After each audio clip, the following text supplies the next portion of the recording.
मला आठवतंय मागच्या वेळेस मला तटकरे साहेबांनी असंच वेगवेगळ्या कार्यक्रमाच्या निमित्तानं बोलवलेलं होतं आणि त्यावेळेस सांगितलं की एक पुस्तक लिहावं लागेल पुणे मुंबई गोवा पुणे गोवा महामार्गावर।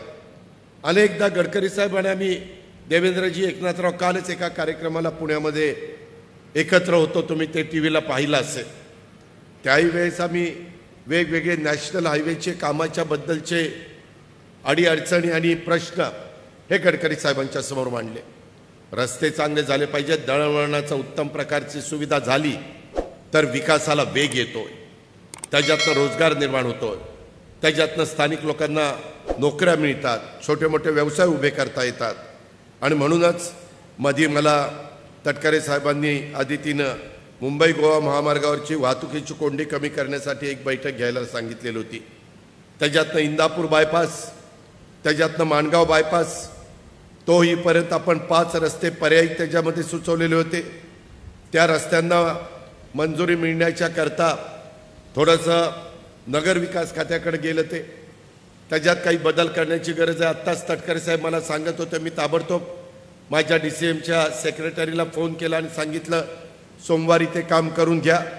त्याच्यातमध्ये माणगाव मोरबा रस्ता, मुंबई गोवा रस्ता, राज्यमार्ग 66 रस्त्याची सुधारणा बांधकाम करणं, त्याला जवळपास 10 कोटी रुपये लागत आहेत। माणगाव येथील साईनगर कालवा पूल ते उतेखोल कालवा पूल रस्त्याची सुधारणा बांधकाम करणं, ह्याला 3 कोटी रुपये लागत आहेत। माणगाव येथील निजामपूर कालवा पूल ते भादव रस्ता या रस्त्याची सुधारणा बांधकाम करणं, त्याला 1,13,00,000 रुपये लागत आहेत। रायगड जिल्ह्यातील माणगाव तालुक्यातील इंदापूर कॅनॉल रस्ता ते विगवली फाटा रस्त्याचं रुंदीकरण आणि सुधारणा करणं, ह्याला 2,90,00,000 म्हणजे 3 कोटी रुपये लागत आहेत।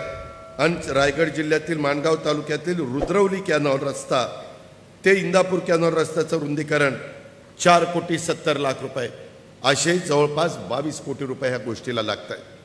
आत्ताच हे भाषण चालू असताना मला राजीव साहेब यांनी सांगितलं की आमचं ग्रामदैवत आहे, तिथला रस्ता 3.5 मीटरचाच आहे, तो मला 5-5.5 मीटरचा करून द्या।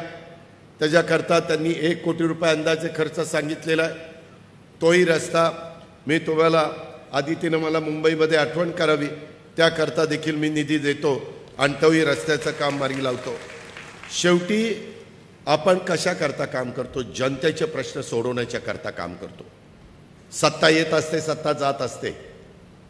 मी नेहमी राज्याला सांगतो ताम्रपट घेऊन कुणीच जन्माला आलेलं नाहीये, पण सत्ता असताना हे प्रश्न जर आपण सोडू शकले नाही, आपल्याकडे सरकारमध्ये आपण सहभागी असताना सोडू शकलो नाही आणि नंतर म्हणायचं अरे अरे अरे अरे ते काम झालं असतं तर बरं झालं असतं, मग कुणी तुला अडवलं? ह्या पद्धतीनं ही कामं झाली पाहिजे।